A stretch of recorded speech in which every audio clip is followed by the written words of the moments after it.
Assalamu alaikum. Welcome to another episode of Health is Wealth. I am your host, Shabnam Riaz. We are here today to talk to a power couple, and they have just recently returned from the US, Dr. Laeeq and his wife, Dr. Marukh, and they're going to tell us about the connection between mind, body and soul, and so many other areas of expertise that they're bringing here to Pakistan. They're also creative souls, and we're going to listen to a bit of creativity from them as well. So let's go in and meet them. Okay, so here we are actually sitting down with this fabulous power couple, and they've just recently returned from the US, where they have specialized in their respective fields. It's going to be a fabulous program, I promise you this. So we will start with Dr. Laeeq MD Board, who is the director of the ICU and medical specialist here at Medici, and you're an MD and MBA board certified internal medicine USA, and also aesthetic medicine, mashallah, lots there. And we will come to you and talk to you about your introduction and everything that you are going to benefit us with. So thank you for being here. Absolutely, my pleasure, Shabnam. And sitting next to Dr. Laeeq is his lovely wife, Dr. Marukh Laeeq, who is a consultant psychologist. And the interesting thing is she has a PhD in peace psychology. And I was fascinated when I heard about that. So you're going to tell us all about that. And also an MSc in applied clinical psychology. So that's, again, fabulous information. We've got two experts here from different areas of expertise, and they are going to give us so much information. So this is a lot of information that you need to take in, okay? We have had a lovely chat before we've started recording as well, so I hope we have the energy and the content to keep on. So, Dr. Laeeq, let's start with you. When we talk about medicine and ethics and the practicing of medicine, because you've recently returned from the US, what is the stark difference that you find between the healthcare industry over there and in Pakistan, and how can we improve on it? Thank you, Shabnam, for having us on the program, first of all. Yes, so we returned about 2 to 3 months ago, and my training has been in the US, from high school onwards, and ethics is a main part of practice of medicine. And without ethics, I think treating anyone is mistreating, actually. Oh, that's very interesting. Right, because what the problem is, because if you want to deal with patients on their level, on a humanitarian level, because that's why we come into medicine. We don't come in, trust me, there's money, but it's hard-earned money. So, but when you think about helping any individual or any patient, that's what should come first, and then you have, your financial needs will be sufficient in this business. But so what I've noticed here is there's absolutely ethical dilemma that we are facing in this country, in Pakistan specifically. I'm sure this exists other places too, but since we're talking about Pakistan, so the treatment of patients is not as, they may not see them as patients, they may see them as just a simple person coming in, not knowing about medicine, but we can still treat them as human beings, whether they're rich or poor or middle class, whatever the case might be. Treat them, tell them about what their diagnosis is, first of all. What I see here, because most people get medicine, but they have no idea what their diagnosis is, which is very odd for me to understand, because we don't give medicine without. Why is that? I think the people, it could be something related to the people or the society, because they just expect medication from a physician and sort of, that way, or maybe it's something that the physician says, well, I need to see a certain amount of patients to sort of get through my day, so we can, hurry up and get it done without treating, spending so much time with the patient, talking about medicines, talking about the side effects of medicine, talking about how that can affect their social life. Because a lot of these medications, let's say if you're taking a diuretic, I have to tell you, hey, don't take it at night, man, because it's going to, you'll be up all night. Yeah. So that's just one example, and there's other things that can happen, and patient may not know why that's happening. and they can just keep going back to the doctor. Hey, I take this medicine and this is what's happening. Would you say that the fact that the average patient over there is more informed as well, does that have a difference? There is information, but there's a lot of misinformation as well. So you have what we call Dr. Google, which basically everyone goes havoc. to. Right. So for us, it becomes challenging to treat a patient when they come with preconceived notions about certain diseases, and what they have and what kind of medications that they should get. So, but that there is a tactic to deal with that as well, because we deal with it basically on a daily basis there. So you educate them from what you can sort of provide them, and they do understand. There's capacity to understand that kind of information. So yes, I would say there is that difference, but certainly we can do that here. There is no reason why not. I mean, a person who's interested in his health should be able to understand exactly what I'm saying, whether it be in English or be in Urdu or Punjabi, whatever the case might be. They will be able to understand. And they have a right. Right, they have the right to know. The humanitarian part of medicine is that you tell the patient exactly what they have. I mean, if the patient doesn't know what they have, what are they supposed to do to reverse it or make it better? Lots of cases come like that, and patients just have no idea what they have, and we have to educate them. Right. The biggest thing here is education. We have a large population of Pakistan that is below the poverty line, and they are uneducated. So we've already got the challenges. The challenges are there, but even if you are educated, some people may not be educated in medicine. It might be other things, but still you have to educate them as well. So communication either way, our job becomes so much more than just a doctor giving medicine. You have to know about the social aspect of medicine, what is going on in their homes, because again, mental health is extremely correlated with your physical health. That is so true. And speaking of mental health, we're going to cross over to Dr. Marukh, and I'm going to ask you this: peace psychology and a PhD in peace psychology. Tell us about that. So I did my master's in clinical psychology, and my MPhil was in post-conflict mental health rehabilitation.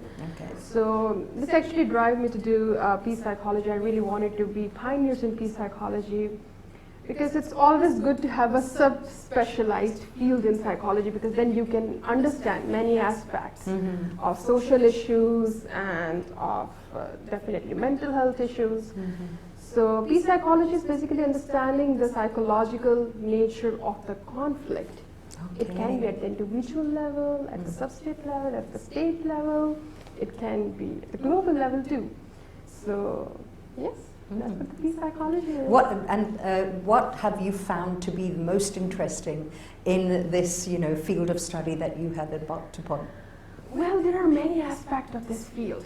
So starting from the individual level, every one of us struggles with social trauma. Sometimes within our own selves, we are unable to figure out that where we are lacking. Right. So it's like a conflict within ourselves.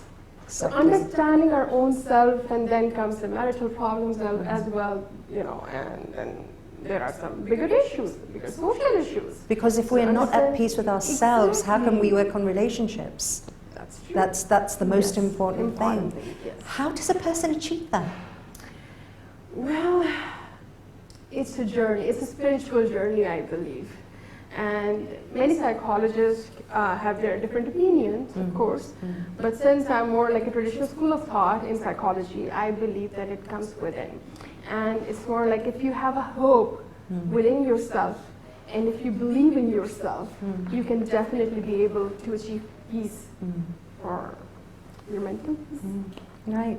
So the very interesting thing about Dr. Laeeq and Dr. Marukh is that they have both made this big life-changing decision of coming back to Pakistan, and you were doing very well over there as well. You have 2 young children under the age of 3, mashallah, and you decided to pack everything up, move back to Pakistan, and bring your children up here. that couldn't have been a decision that was easily made.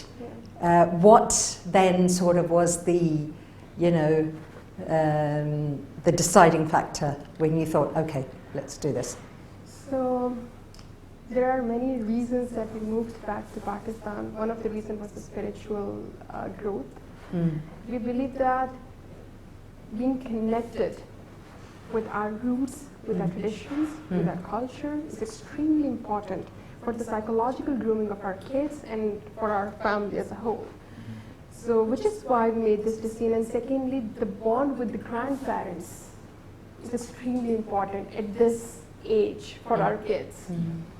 So they now recognize everyone. They know this is my grandmother, this is my grandfather, this is my aunt, this is my uncle, you know, things like that, especially to understand the moral values, the significance of that relations.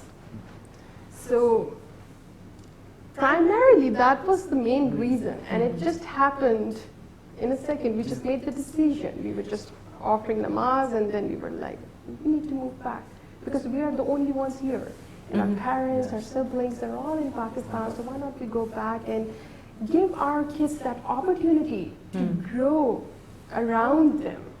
You know, that's so important for their emotional development because that's how they will learn the importance of the relationships, the importance of the bond, what it means to be closer to your roots. Not many people think like that. Yeah. And honestly, I came to US when I was about 13 years old. Okay. So, and I've been there since, and it's been a long journey. We have learned what we needed to learn. We have achieved, I suppose, what we wanted to achieve there. But when we got married, there was always something in our hearts that, hey, we should always think of Pakistan at some point. But we didn't know when that point would be. When we had kids, now we must have 2 kids. And then we started thinking along those lines that, hey, maybe we should think about it at least. How we're going to go back? How would this happen? This is a huge step. But really, it was that one night. It was honestly, we sat there, we contemplated, and didn't really think much about it. And we just took the step. Fabulous. Because we were thinking about it for a long time, sort of managing. And we have, our parents are here. Whole family is here, really. We really didn't have anyone there. Okay. That's a huge factor. That's a huge factor. And then we understand that kids, we both wanted our kids to get the life that we sort of had growing up. So once they become older and they go to, college or universities, they have all the options. They can do as they please. Right. Yeah. Whether they want to be here, whether they want to be outside. And beyond that, beyond what she described, it's for ourselves too. It's for ourselves, it's for our parents to be in a place where there's some peace as opposed to just a 9 to 5 running around and this, that. I mean, the life is extremely hectic there. Without help, it's difficult. So that's why we tried to, help everyone around us. Secondly, we also wanted to be around our parents at this age, especially they're in old age now, and we want them to experience the feeling of grandchildren. That's a lovely thought, and because not many people think that way. Usually it's other things that have become a priority. So what sort of opposition did you face when you announced this decision to your friends and other, distant members of the family? Well, what did they say? People were discouraging. They were like, why are you moving back to Pakistan? You have a very good life over here. But our way of thinking is extremely different than typically how people think. So for us, spiritual growth, psychological growth, emotional growth, and to be connected with our roots is extremely important. So for them, of course, finances are more important. People, especially who discourage both of us. The sense of belonging. There was a shock as well. So, that what happened to them? Out of the blue. Why would they make this decision? And how foolish is it to make a decision like this at this time when the economy is certainly not doing well in Pakistan or around the globe, really. But we are very stern in the type of decision we made, and there is certainly a divine hand behind it. Yeah. So that's what we believe. Fabulous. If it happens because He willed it. Yeah. Reminds me of a quote by Ghazi Azam that once, take a long time to make a decision, but once you've made that decision, just stick with it. So, I mean, that's lovely. And you guys have, I mean, it's not like you just, acted on emotion. You have a vision for what you want to do here as well. Share that with us, because I think that is really interesting. So, in the US, there are peace psychologists, and I was more like that I want to be a peace psychologist in Pakistan, because this field is a budding field.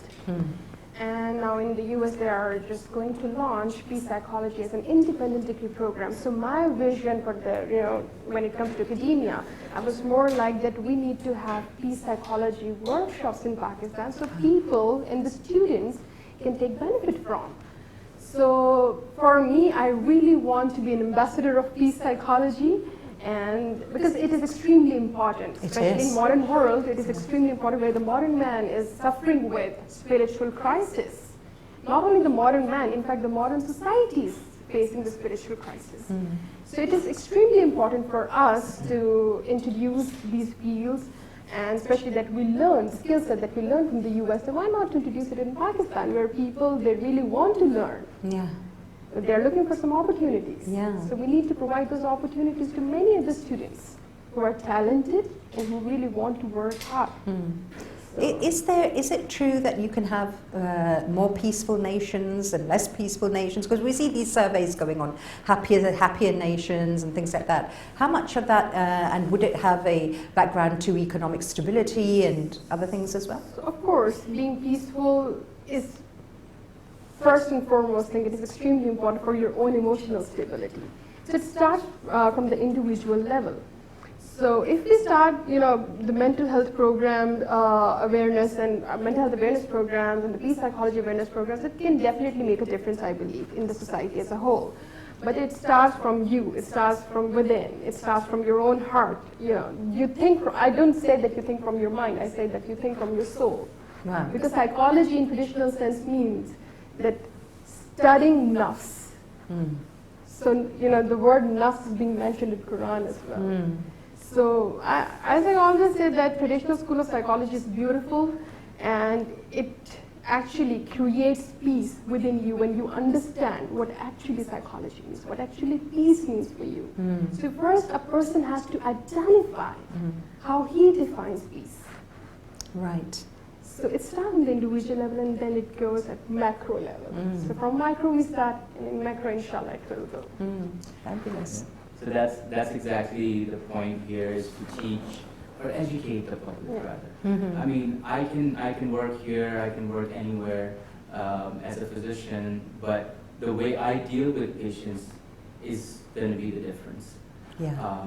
And hopefully, I will encourage other students or doctors to do the same, or make some kind of a model that they can follow, which will, not only just keep the patient happy and healthy, it also can keep us financially stable as well. Of course. So everyone's job security relies on how they deal with the patient. Customer service.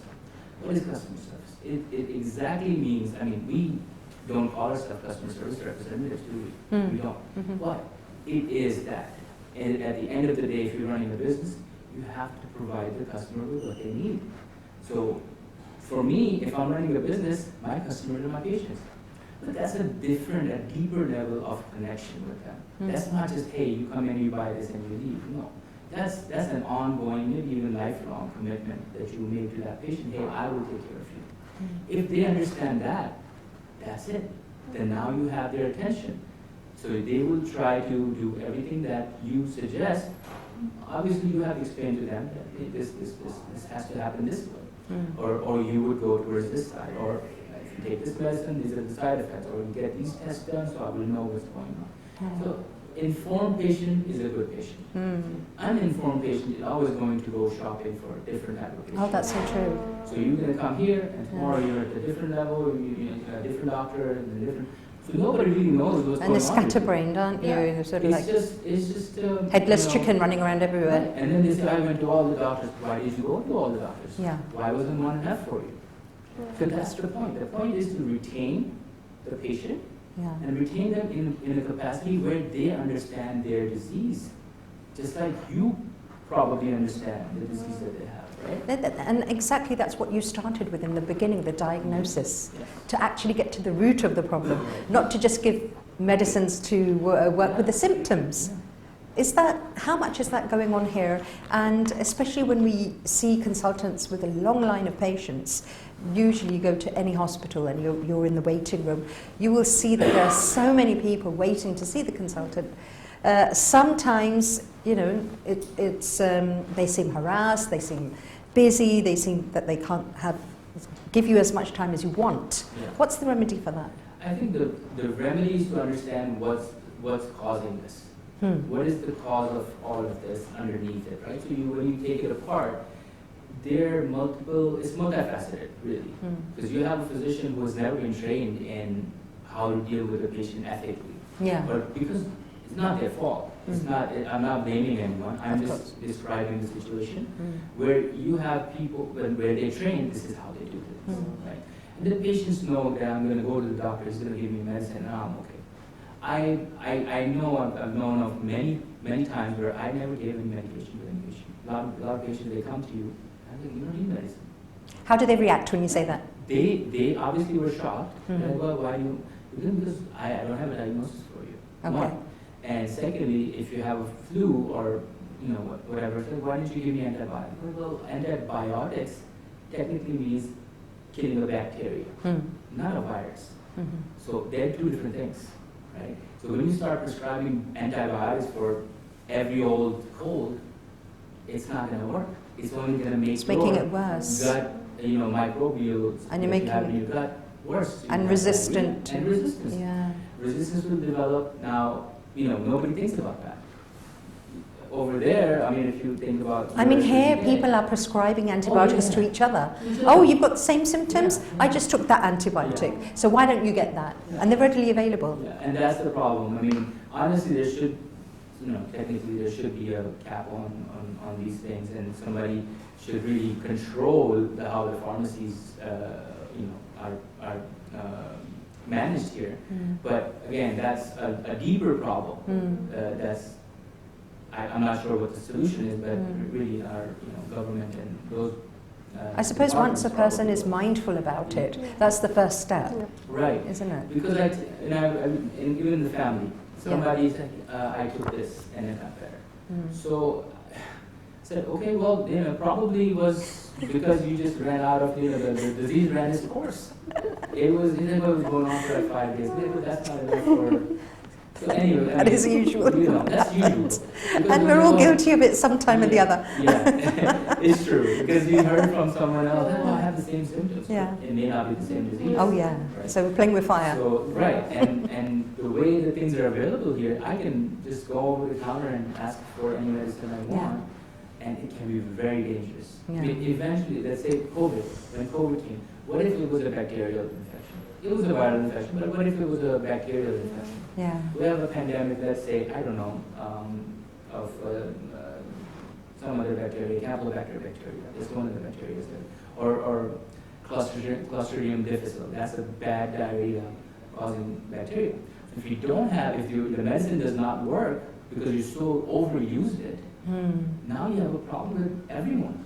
Oh yeah. Now you have an epidemic or a pandemic for that matter. Yeah. It's possible. That is how important it is to guard yourself against, the problem that we have of self-medication and giving other people as well medicines that, and then we're all guilty of it at some time or the other because they are so readily available. Okay, Marukh, tell us about empathy, because I think that for any society to function properly, we need empathy. Is this something we are seeing on the decline? Is it in certain parts of the world, certain societies, or is this just part of human nature? And how can we preserve this empathy? Well, that's a very good question, actually. empathy is a part of human nature, and sensitivity as well, it's innate. So when a person becomes insensitive, it's more like he learns this behavior. Okay. Insensitivity is a learned behavior. Okay. However, sensitivity and empathy is just in you, because being a human, you feel the empathy for others. So I believe that society is, having more crisis. You can say the psychological crisis or emotional crisis. They have the stigma attached with them that, talking about their mental health or their spiritual health is not right, and it can label them as insane or crazy. But that's not true. Sometimes we need to speak about ourselves, about our traumas, to make us feel better, to make our souls feel better. So people who don't talk about their trauma, who don't like to share about their sufferings to the psychologist or their primary support group, they typically lack empathy sometimes. Okay. Because it is important, which is why in psychology and counseling... Because you're bottling it all yes. up. Okay. Yes. Right. So it is extremely important to share your sorrows, to share your worries, to share your sadness, to share your grief, to share your happiness with the people you love, with your primary support group. Even with, if you don't feel comfortable with your family, you can share it with your therapist or your psychologist. It is extremely important to grow, to mint the empathy in you. Okay. And compassion. It's Very extremely interesting. important. So you mentioned spiritual health. Yeah. What's that? So spiritual health is more connected to your belief system. So it's not a religious kind of a thing, but it is related to religion too, but sometimes people are not that religious, but they are spiritual. Okay. So spiritual health is more or less like when you're very mindful of what you are doing. You're mindful of your actions. You're very mindful in your own, I can say when it comes to psychology, mindful practices. Like in Islam, it's more like Marukh, Muhasaba. These practices can help you being a very spiritually strong person as well. So spiritual is more like when you are mindful of everything, every deed that you do. And it keeps you psychologically healthy as well. Because you know what you did wrong. Right. And you realize this fact. That, that's where I went wrong. I have to rectify myself to Okay. make myself better. So that's how you become more spiritual. You're more self-accountable. Yes. Accountability, contemplation, and more like being connected with your heart. Heart's the center. Does silence have something to do with this?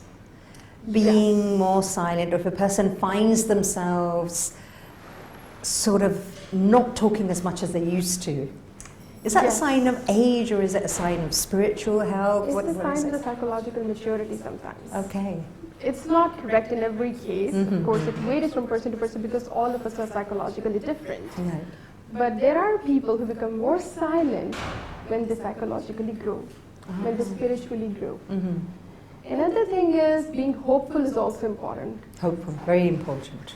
because then you don't face that death fear. Oh, But at the same time, when it comes to breakup, divorce, or anything like that, that hope will not let you move on. A false hope. Yes. So it's like, Acceptance. yes, it's extremely important to accept the reality. Accept the loss. Accept the loss, accept the reality, and live through the suffering.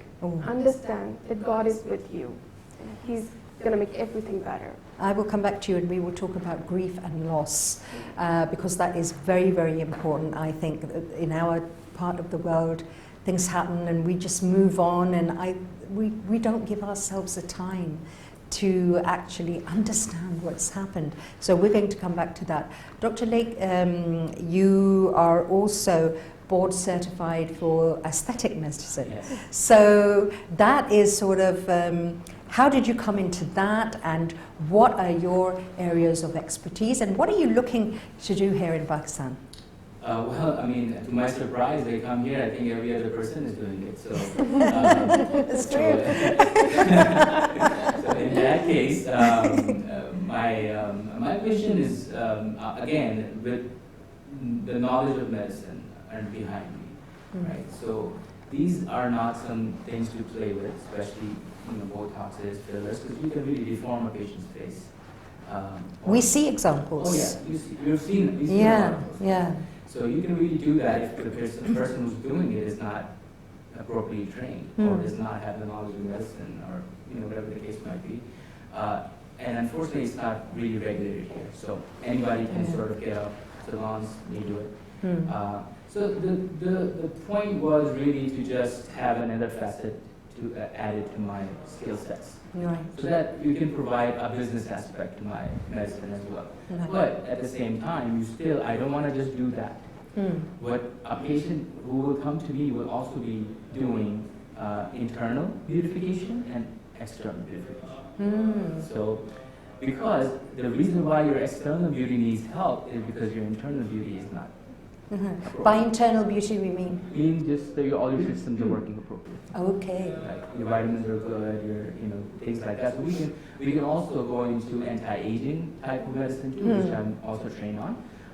So that's also something new that I want to bring to this, our area really for now. Right.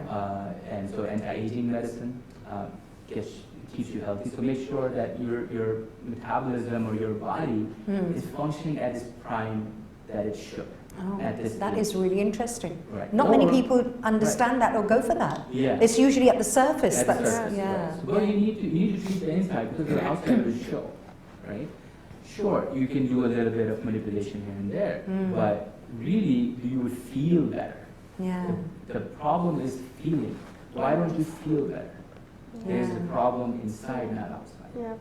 Right.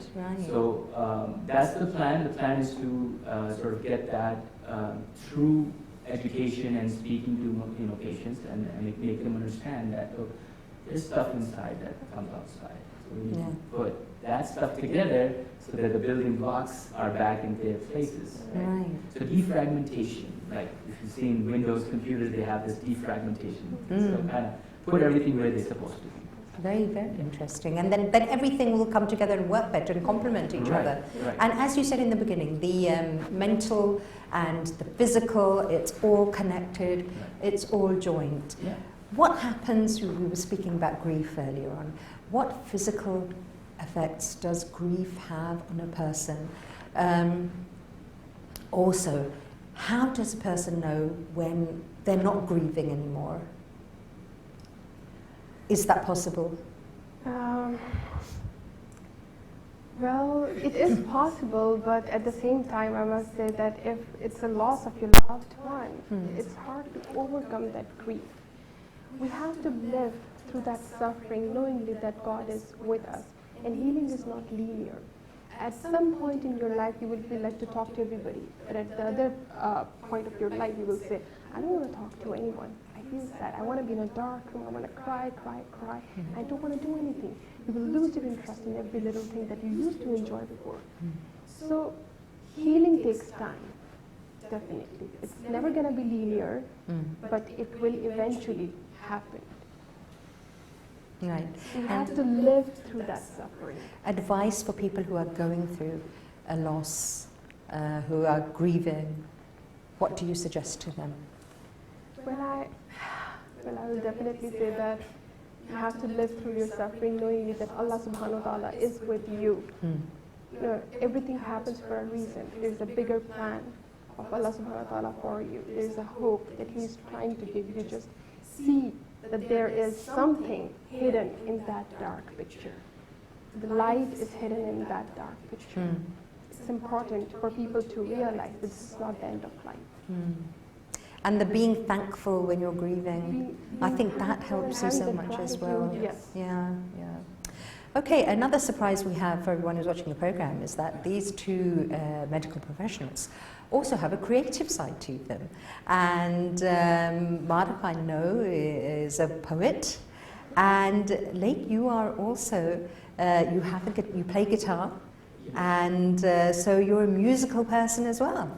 Yes. Tell us about these things. Were these, for instance, since childhood? Did they slowly manifest? I think it was always there.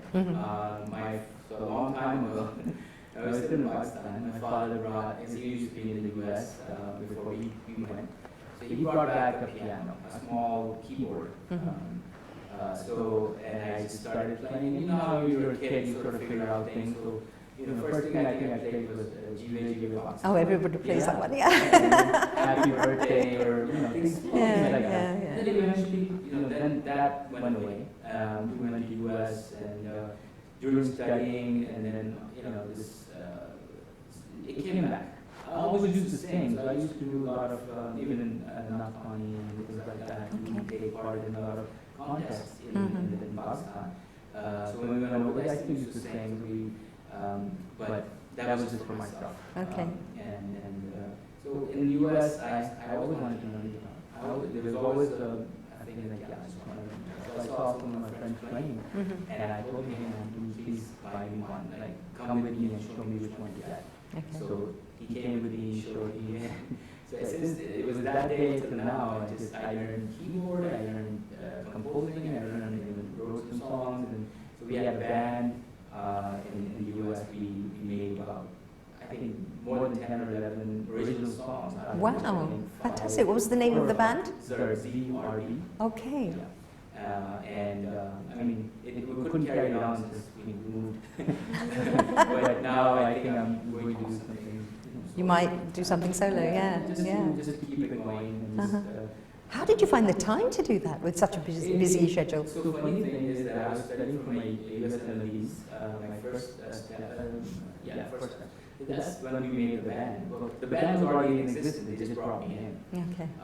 Knowing that I have this talent. So it was funny, from 8 o'clock in the morning to 9 o'clock at night, I stayed in the library. From 9 to 12, we used to go and play squash or racquetball or college. And then from there I met these guys. Okay. So then we started from there. We still studied, but we still played. So then everything kind of went from there. We started making songs, started practicing, and it's very different when you practice with someone else and by yourself. Of course. Completely different chemistry. So passion will find its way. Oh, yes.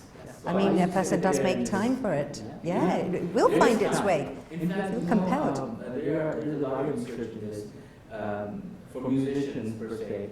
Because if you're an early musician, if you're a child, you put them into music, you have to have hemispheres with your brain, right? Yeah. So usually you are either right-sided or either left-sided. But musicians have greater connection between the two hemispheres. Working together. Right, because look, let's say if you read music, that's great. That is an absolute pleasure for you to play anything, right?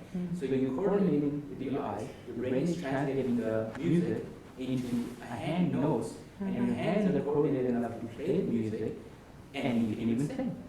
So there's so many modalities of your body that is being used.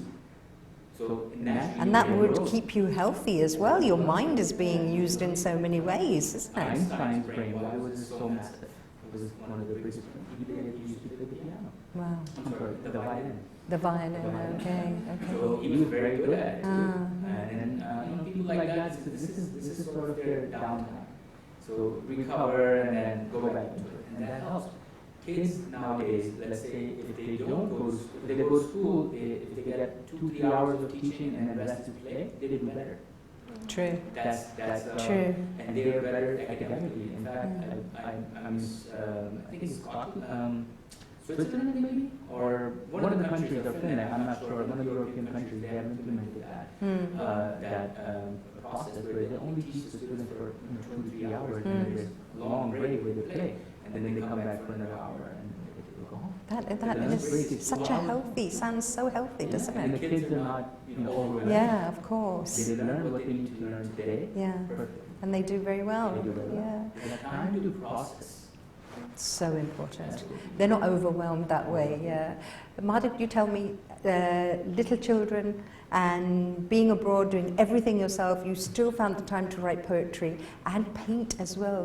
Beautiful paintings. So, like Laeeq said, you'll find the way for creativity to come forward. That's true, because that was important for us. Especially for me, I feel like that once you are extremely busy in your work, whether it's household work or professional work or whatever it is, you need to have that space and time where you can put your full effort and energy in the creative side, because that will keep you psychologically balanced. Yeah. So, which is why I always made sure that I have time for my creative side, and it can keep me going psychologically. It can even grow me more psychologically and emotionally. It was a conscious effort on Yes. your part as well. Yes. That I really wanted to, because I felt connected with art side more than anything else. and We didn't really okay, a lady of many, you both, mashallah, have so many talents between you. It's fabulous. I'm just so happy to know about it. So, Marukh, we will listen to your poetry, and also Laeeq, we will also listen to some music from you. So, let's listen to some poems. So this is my poem from my second book, Decenter. And the aim of this poem is, let's open our secret grave. Okay. Hidden from our flesh, hidden from our bones, even if we reach to the thresh, that's the truth of a soul. How far can we keep, submerged in pain, vast and buried deep, flows like a lava in our veins. There is no moving back, no ringing of the past bell. There is only believing when going through worldly hell. There is no peace in hiding when pain lives in the heart.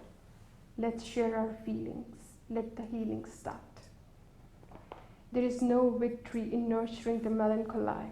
Let's make our souls brave. The hidden secrets need to be braced. Now it's time to open our secret grave. Oh, very moving, very deep as well. No. Thank you. Wow. It means a lot. Now some music. So what are you going to play for us? I'm going to play an Urdu song. It's Etabar by Vital Signs. So Okay. just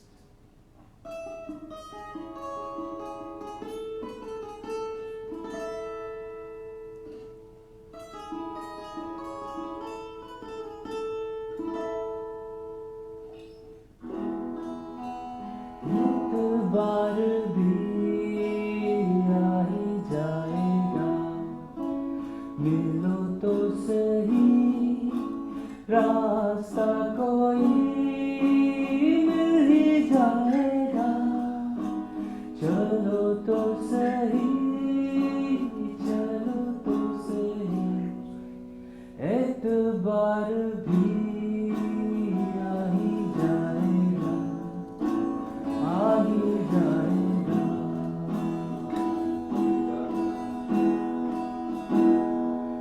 धूप में खड़ा जल रहा हूँ मैं, साया दो मुझे, ये मेरा जुनून, ये मेरी जलन है, मेरी सजा, मेरी ये थकन कह रही है तुम, सुनो तो सही, सुनो तो सही, प्यार प्यार भी हो ही जाएगा, सुनो तो सही, रास्ता कोई मिल ही जाएगा, मिल ही जाएगा।